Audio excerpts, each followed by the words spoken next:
batalkan undi 18 agar negara kita lebih aman, lebih makmur dan dapat dimajukan dengan lebih efisien dan berjaya.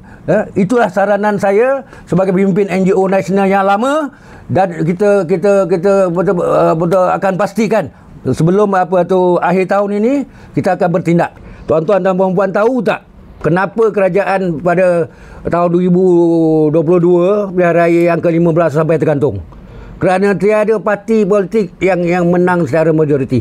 Inilah salah satu akibatnya daripada undi 18, iaitu golongan yang berumur 18 ke 21 dan yang masih di persimpangan, tidak tahu lagi nak menghala mana pun kehidupan mereka.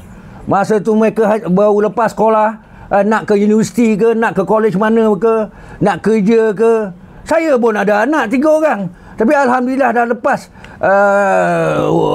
umur 21 tahun.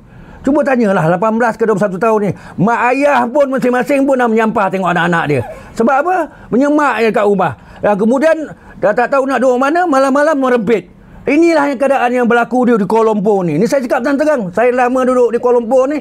Inilah keadaannya. Lepas tu adalah ejen-ejen parti politik yang jumpa, kok bagi minum teh ke, duit kopi ke, itulah yang diikutnya, tanpa memikirkan masa depan negara dan agama dan bangsa.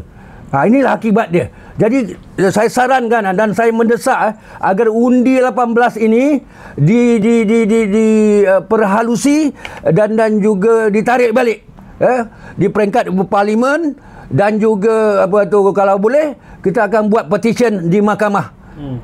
Dan untuk bukan apa, memberi peluang kepada yang 21 tahun ke atas ni menentukan hala tuju negara, menentukan kerajaan yang akan ditubuhkan dalam pilihan raya, dan bukan yang 18 ke 21. Sebab masa tu pun dia orang ada yang PLKN lah, ada yang ni lagi CJUEC lah, macam-macam hal. Jadi untuk mengelakkan provokasi dan juga manipulasi di dalam masyarakat dan rakyat marhain, terutamanya anak-anak remaja ini sebelum dirosakkan.